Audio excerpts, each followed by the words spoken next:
We should have brought our headphones because this is how we mostly talk through the screen. Are we working? Yeah. We're good. We're good. So I say first, Marty, welcome to British Columbia. Yeah, thanks for inviting me. Now, before we get into this, because some people know who we are and some people are unfamiliar with us, not a clue. Yeah. Not a clue. Interesting way that we actually started communicating with each other and started this whole podcast. I want to hand it over to you. How was it that we met? All right. Yeah, let me tell you a quick story, right? So this morning we heard about COVID. I mean, we're here to talk about media and censorship and stuff like that. But we all have COVID stories, and it's relevant here. So like many people, I was affected by COVID. I'm a professional engineer from northern Alberta. That's how I got the Marty up north moniker. And COVID shut me down. I lost my job. And I was already doing media and stuff like that, social media. I'd been on YouTube for a long time. But I pivoted to, and I had been on Twitter, but COVID got me sort of angry, and then I really got busy on Twitter. And it's a place to be angry, isn't it? Yeah, I don't know why people are laughing. What I tell people is, Marty, go see me on YouTube. That's the outdoors. LinkedIn is where I'm professional. Twitter is all out blood sport. Like and so. One day I was at home and I was in an engagement with somebody else on Twitter, and we were talking about that quote that was mentioned this morning, Trudeau calling us unacceptable. I mean, my handle on Twitter is Marty Up North, unacceptable fact checker.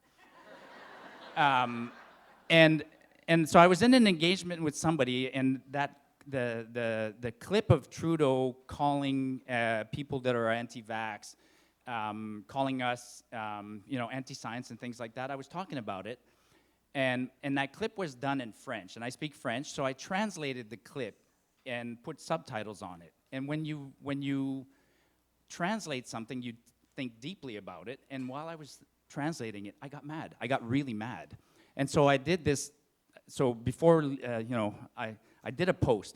I put a picture of me, and basically that picture was addressed to Trudeau. And I think the picture's here. Can you fire it up, my viral tweet? So that's me. And you can read it, but basically I wanted to turn to Trudeau and say, like, you're wrong. You're calling me anti-science and racist and all these things. I'm an engineer. I have a degree on the wall that says, applied science, and I've practiced science my whole life.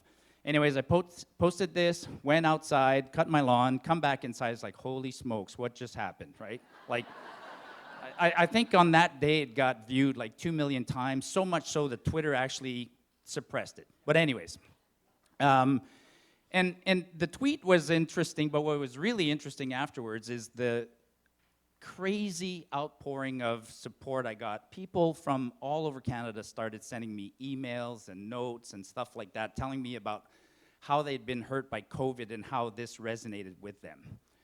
And then there was another interesting thing, which is there's some real media that started attacking me.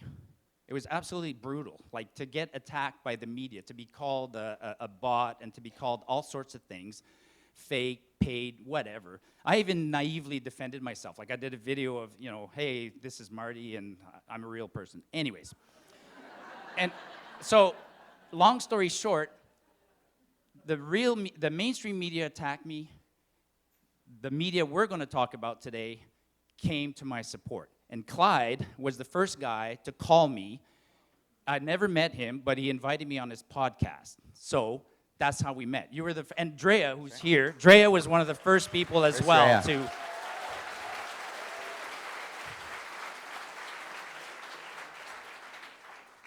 And so it was an interesting moment because, well, first off, take that down. I don't like looking at myself like that. Well, first off, this is the ultimate odd couple. We should hate each other. He's an engineer. I'm a mechanic. Oh yeah, mortal enemies. But somehow we made it work. Yeah. Somehow we made it work, and it was interesting because I had him on because I wanted to talk. Now, just a little briefer about what I do. Again, I'm a mechanic from Squamish, a dyslexic mechanic from Squamish that reads people the news on the internet. This is what I do. And I give commentary on what I'm reading about. And I see what the news is saying, what they're portraying, and they're grossly misrepresenting what's actually happening on the ground in Canada. And I really got my start by talking about what was happening at the Freedom Convoy. And we all appreciate all the people that were involved in the Freedom Convoy and what they Here. done.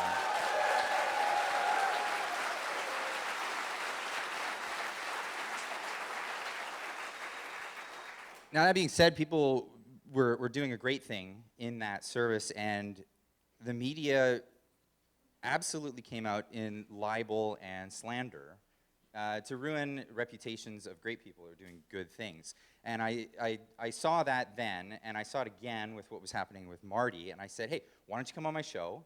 I think this is amazing. A lot of people started doing follow-up responses to his tweet saying a little blurb about themselves and saying they're unacceptable because of the views that they have, and of course with the hashtag. Absolutely.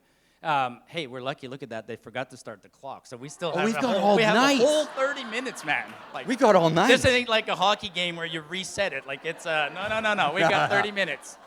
Yeah. So now it's evolved. So Clyde and I, it's his podcast, but we do it on Wednesday nights, and then he publishes it on Thursday morning, and. Usually. And when we started at first, we would before hitting the record button, we'd get together, we do this by correspondence. I live in Calgary almost, and he lives in Squamish, so it's always done, over the computer, and we'd log on, chat, catch up on things, and make a quick list of what do we want to talk about this week, right? But nowadays, when we do it, what do we do now on Wednesdays?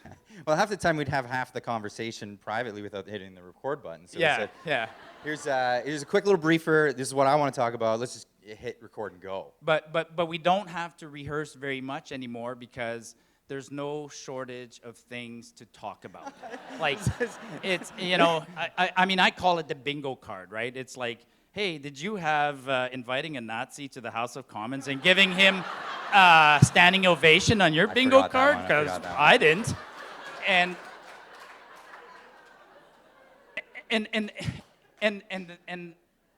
that's what we do. So what we do is, I don't call myself media, and I don't think you call yourself. No, people like to call me a journalist. I never called myself a journalist. Yeah, we don't investigate, like we don't chase stories, we don't investigate, but I truly think of myself as a fact checker. What I do in the morning is I get on, and I grab my coffee, and it takes me about a minute.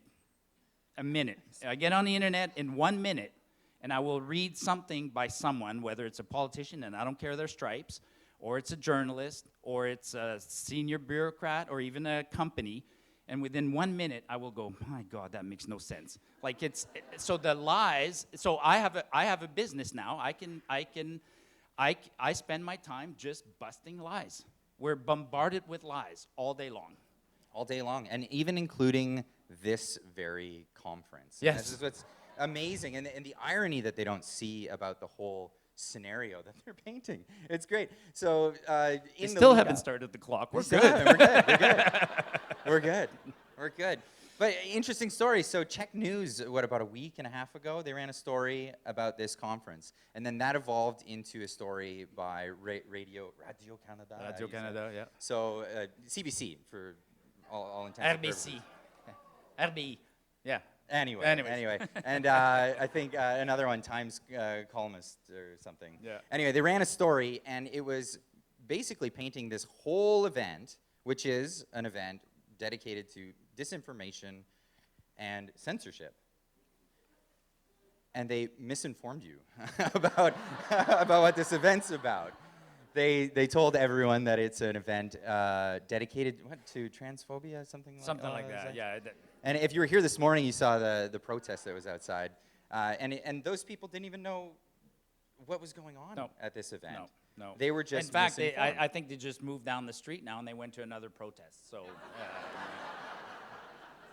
yeah. I want to come to one of these. I should have my flag already folded in my bag for such occasions. Mine would say chickens for KFC. That's my, because I think some of the days that is literally what they're protesting. It makes no sense. Anything goes. Anything goes. Yeah. But yeah, it's amazing. So there's no shortage of lies and misinformation. We're all told that there's lies and misinformation. You're going to find it from guys like us. But we're the ones who are actually the watchdogs. We're the ones who are getting on the internet every single day, and we're showing you what they're saying, and then we're showing you what's actually happening on the ground. It's amazing to me how different the viewpoint is from, well, reality.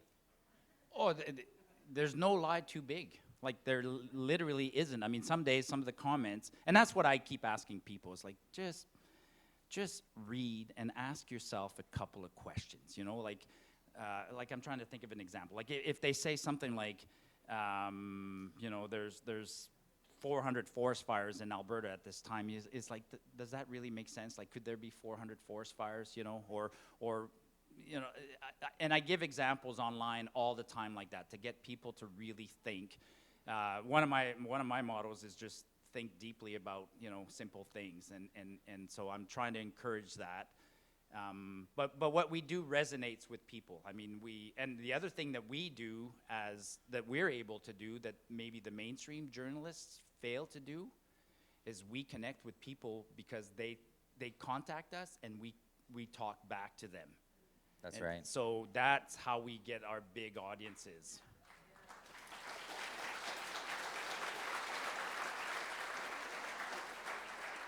And it's amazing because of conferences like this, we're able to network with more people and get more of these conversations happening every day. It's fantastic. Yeah. The feedback is awesome, like instantaneous feedback. And sometimes we make mistakes. Actually, that's one of the funniest things. If we make a mistake reporting something, my God, people come down our throat. Like, it's incredible. And I often say to people, like, you should try holding a politician as accountable as you're trying to hold me right now. And I'm happy that you put me on a higher standard. But you should perhaps put, you know, politicians on a high standard as well. Why? Did I say something weird? Oh, that kills me. That kills me. Yeah, That's great. Yeah, a higher standard than politicians. That's definitely a bar. Yeah. To reach for. Yeah. Absolutely. But it's amazing. So I want to thank all the organizers here for inviting us out to this conference to talk to you guys.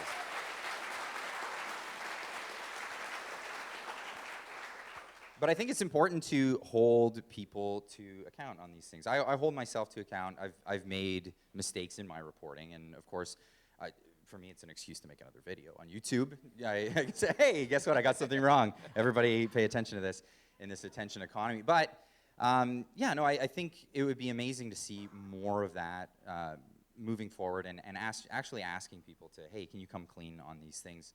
And the best way to do that is to do it by example. And if we can get online and show people that, you know, there's no shame in being wrong about something. There's no shame in making a mistake and owning up and coming clean about it, because what it does is it just adds to the credibility of you and your character. Yeah. When you do so. And I think if we can, as creators on the online space, show how much appreciation audiences have to, and just people in general, to the idea of being, you know, having a bit of humility and saying when you got something wrong, maybe that could, you know, reflect and go further into society, and possibly even see that from you know, officials in our government. Yeah, well, day. you know, I think somebody said it this morning, or, you know, if you tell the truth, then you don't have to remember the lies. I mean, it's easy. Yeah. You just tell the truth, and then and then go from there. What else can we talk about? A few interesting things. So we want to talk about what's happening, right? So and we want to talk about censorship. We do get censored. That is a frustrating part of what we do. So you know, when Clyde and I talk in the morning, just before our show, sometimes I'll say, "Oh, did you see the story on the opioid problem in Vancouver last week?" And we'll talk about it, but we're still censored Yeah, and then I'll pipe in. I'll say, okay, Marty, when we're doing this story, make sure you don't say these words. Yeah. And you don't say that catchphrase, and we'll be fine. Yeah. And then, so here's the thing that's been happening. In censorship in media, it depends on what part of media you're doing this. If you're on Twitter, it's a different set of rules. If it's on YouTube, it's another set of rules. Or they're not, I wish it was a set of rules that they write out and they give it to you and say, here, these are the words you can't say. You never know why you get the 7-day penalty. Yeah, it changes all the time, and this is a dance that we have to play. We have to walk on eggshells while we're trying to report to people. But yeah, it'll become a story of, okay, well, Marty, when you're talking about the vaccine, just make sure you don't tell anyone you could die from this thing. No. Because that it'd be difficult. I'd love to have Peter McCullough on the show one day, but I'm gonna have to say, all right, maybe part of the show I'll actually have to go on Twitter. COVID was a particularly censored event. I'll say that from my point of view. Like when I was, early on during the pandemic, or scamdemic, whatever you want to call it. Like some of the doctors said, I'm an engineer, so I was just looking at data, and right away I was like, okay, something doesn't add up here, right? Kids aren't dying, and the vaccine can't be. How can it be safe? They only put it out today on the market. There's no way they tested it, right? Like really common sense things like that. But early on, talking about COVID, I had to have references, like somebody said. Like I would purposely pick government data and then always put a link in my tweet to that data, and then they couldn't stop me. And I swear to God, every time I failed to put a link, boom, penalty, like 7-day penalty now.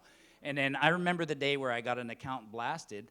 It was Omar Al-Halbra, the minister. I literally asked him, like, hey, when are you going to lift these travel mandates? Because I quoted or I was quoting a story, but I forgot to put the link.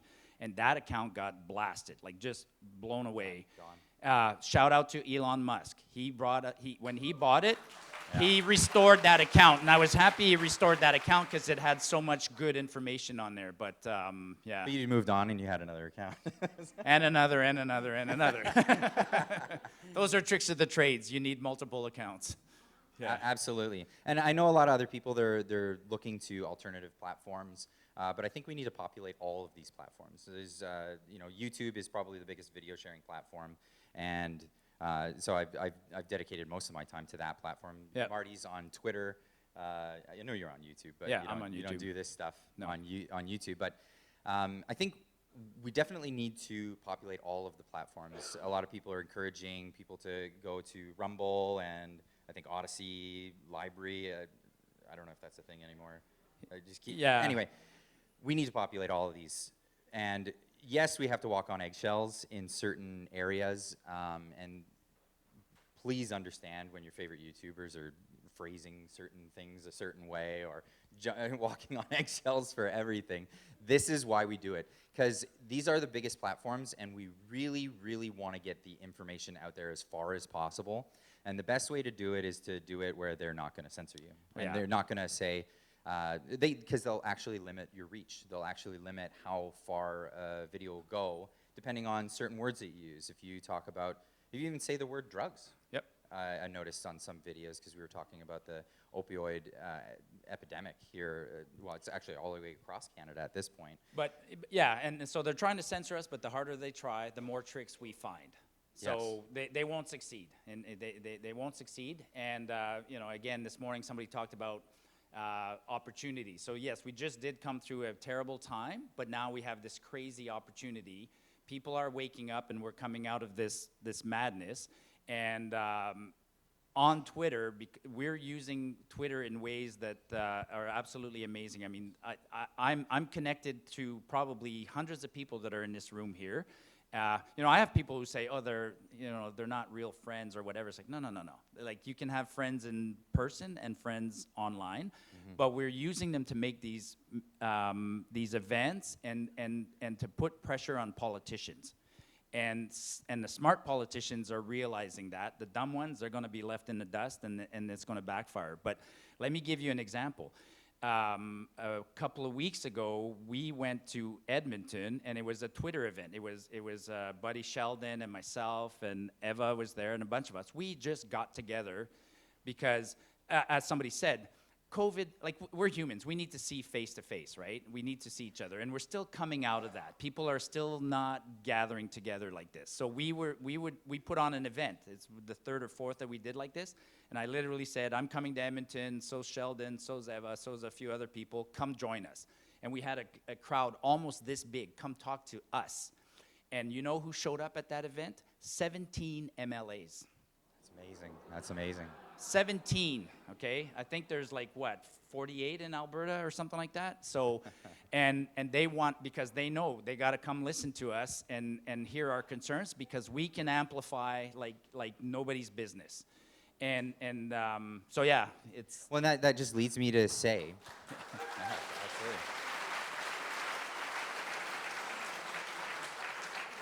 Well, that just leads me to say, we're looking forward, and like this is tech and media, and this is what we're talking about right now. We all know it as the legacy media. That's what they've been calling it. Mainstream media, corporate, government funded. We are the mainstream media now. Yeah. This is. Wow. Okay. On that theme, can I tell you a quick story? So, who follows me on Twitter here? Who? Okay, just started. Who saw me when I dressed in orange to go to the NDP event?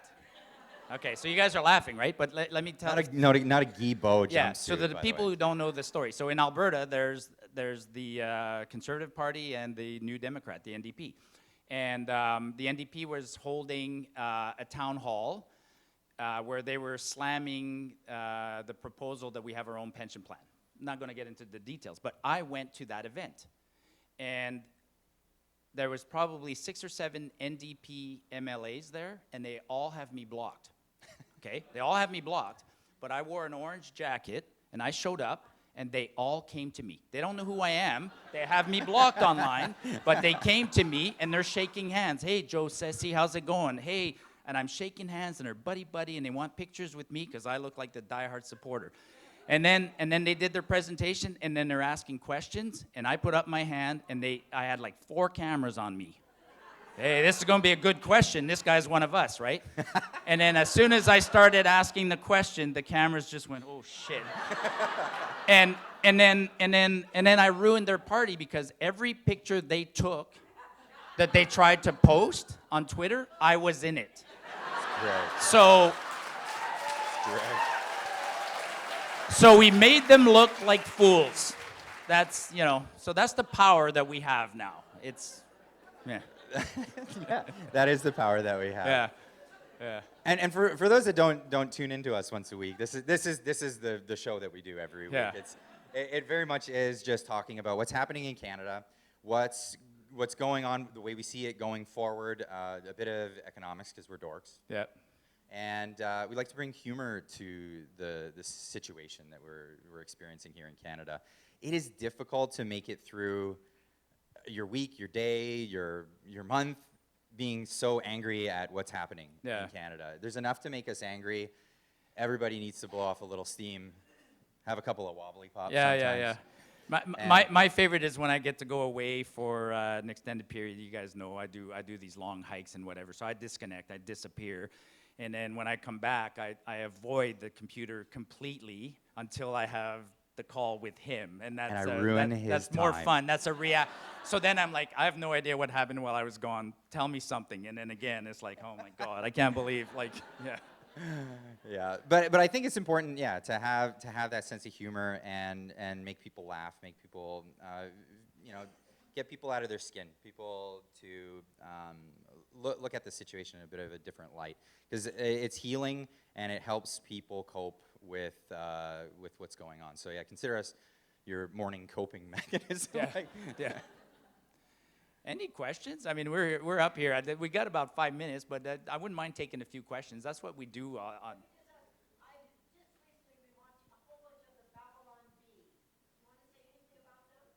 Oh, just that they're fantastic. I love their.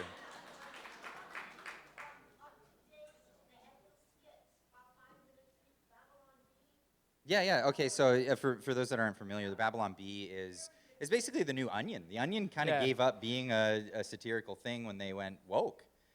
So they went woke. They forgot how to joke, and they just started doing what CNN's been doing for decades.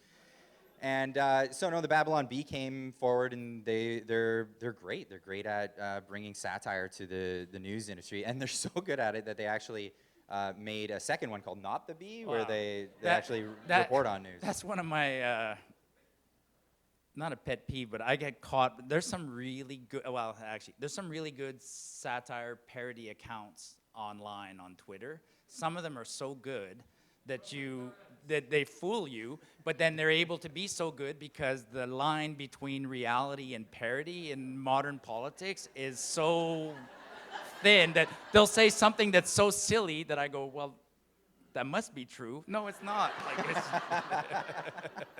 so we get caught that way lots, yeah. Awesome. Oh, we've got a question up here. How did you get the name Clyde of Clyde do something? Oh, okay. So that we've got 3 minutes. I'm not going to take up that whole 3 minutes of this, but I've been doing YouTube stuff for a long time. But as a mechanic, I was doing DIY and a bit of entertainment here there.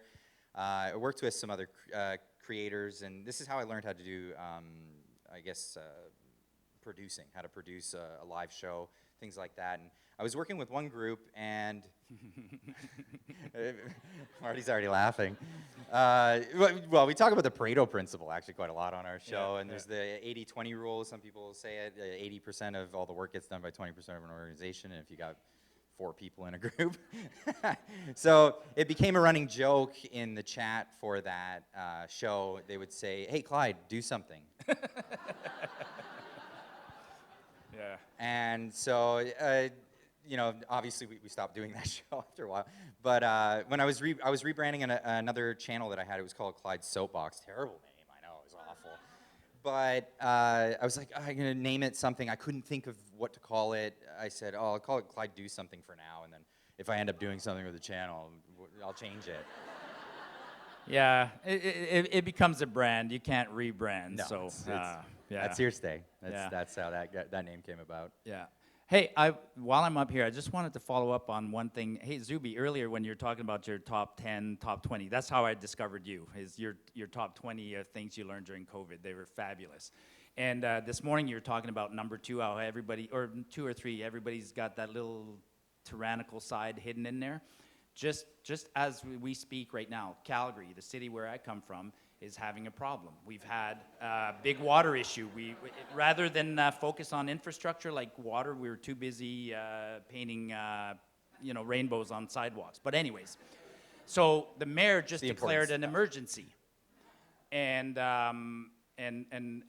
we're all under water mandates, restrictions.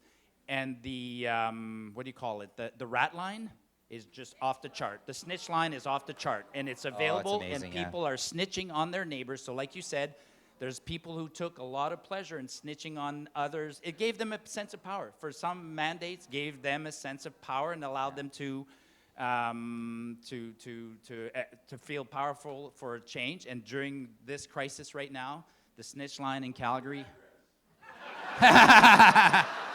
I was going to I live outside of Calgary. I don't live in Calgary. I live in the country.